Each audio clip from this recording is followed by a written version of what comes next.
back to my YouTube channel. I'm Rhett Jackson, and today we're going to be talking about an important historical group in ancient Greece, one of the founding groups to give us the culture that we now studied in ancient Greece, and that group is the Mycenaeans. To begin with, the Mycenaeans entered Greece from Asia Minor, which is modern-day Turkey.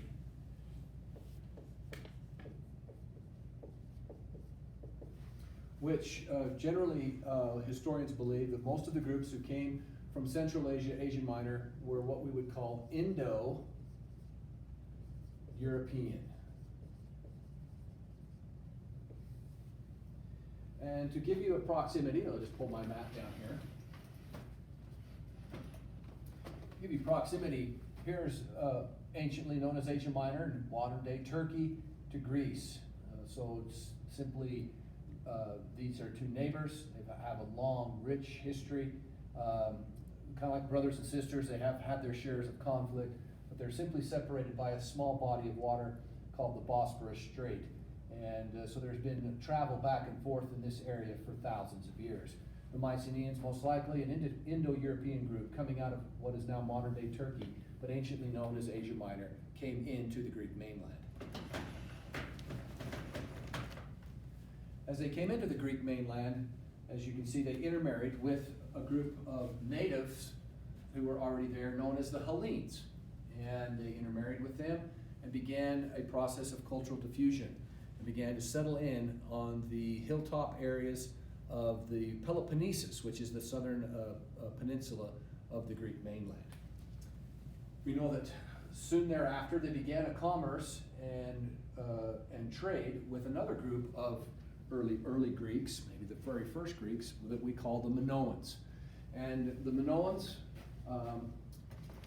were an early Greek group who started their civilization here on the island of Crete, which you can see out here in the Mediterranean, off the coast of the Greek mainland.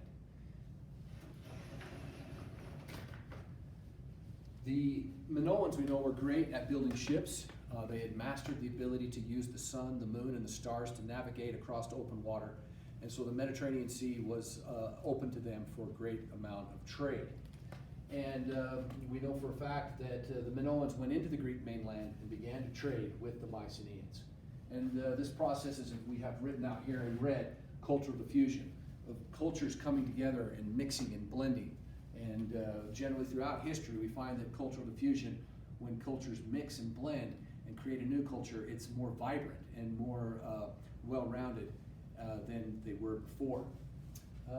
We mentioned three things here that the Mycenaeans borrowed from the Minoans. One, the primary goddess in their religion. They worshipped a female deity simply that was represented by Earth and the Earth Mother.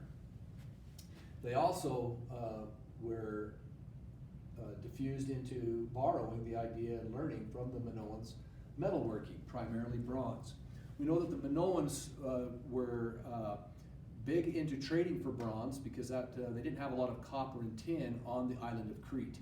So they would go to places that would have copper and tin because those are the two metals that you would need to create bronze. Bronze is an alloy. And of course we are in the Bronze Age. And so the use of bronze tools, the Mycenaeans absolutely borrowed that from the Minoans, and it began to give them better tools to create better homes and farms and to expand their civilization. And of course, the Mycenaeans were also quick to borrow the shipbuilding techniques from the Minoans, the ability to travel across open water using the sun, the moon, and the stars. And we've talked a lot about in class that here in Gunnison, if you know where the Big Dipper is, and if you know where the North Star is, you know that the Big Dipper will always rise in the northwest corner of the night sky and will track from the west to the east. If you know where Mars is, it's the big red planet, big red dot out in the sky, you'll know that that's to the east. You know that Jupiter and Saturn are always here in the south. So if you know kind of where your star alignments, you'll never be lost. You'll always know which way you're going. And these ancient Greek peoples mastered that.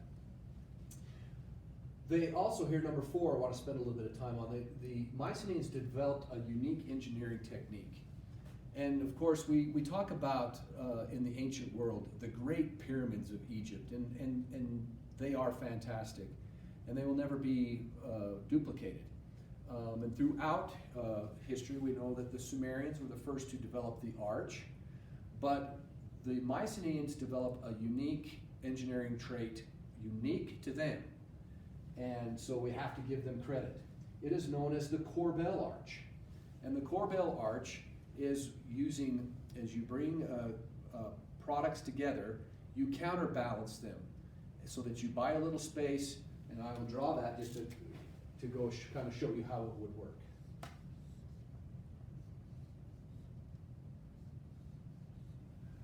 And then you would come together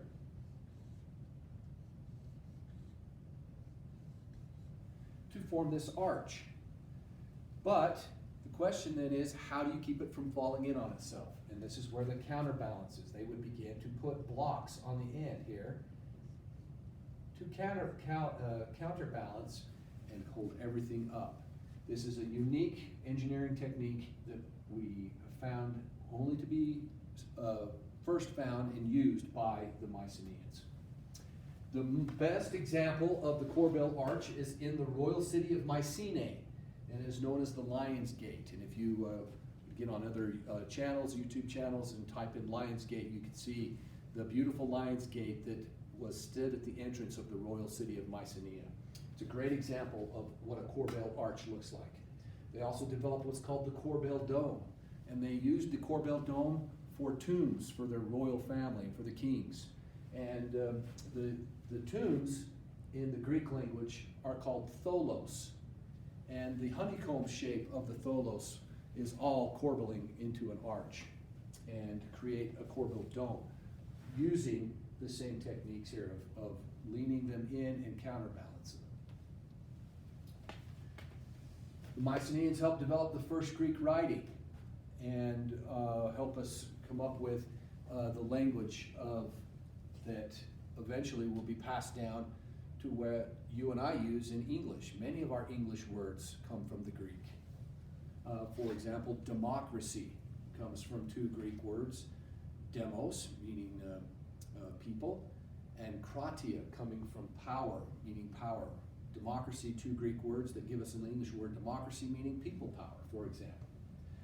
Unfortunately, and this is what most historians believe, there are a lot of historians who believe that this did not happen, which then makes it so that it's a mystery what happened to the Mycenaeans. But many historians believe that an invasion by a group from the north, known as the Dorians, came into Greece from the north, and the Dorians could not read and write.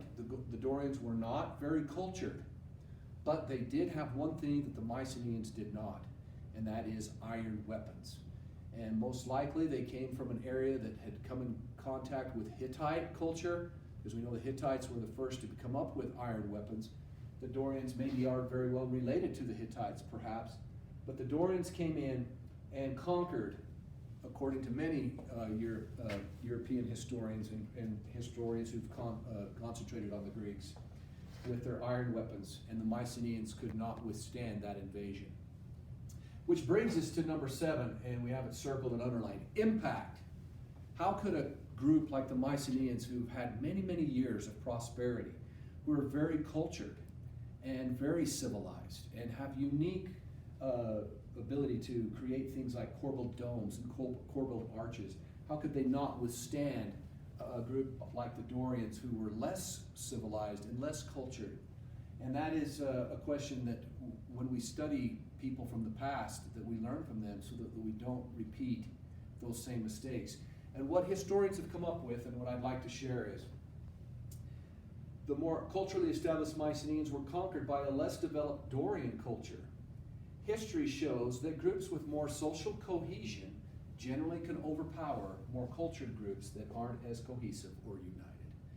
So part of your culture, and for us as citizens of the United States of America, our unity and our cohesion as fellow citizens is really what gives us the power to really protect ourselves from less cultured people and which have served us well over the last 200 and some odd years of our republic. But it's a great lesson to be learned that the Mycenaeans, who had a lot of culture, they've diffused with a lot of other groups, could still be conquered by a group that couldn't read, couldn't write, didn't have a language, but did have iron weapons, could come in because of that social cohesion that they had and conquer a more culturally diverse group known as the Mycenaeans. The Mycenaeans give us, where all the roads kind of come together through cultural diffusion, to give us the cradle of ancient Greek civilization. And they are a very interesting group to study. And we will study them throughout this chapter 4 of ancient Greek civilization.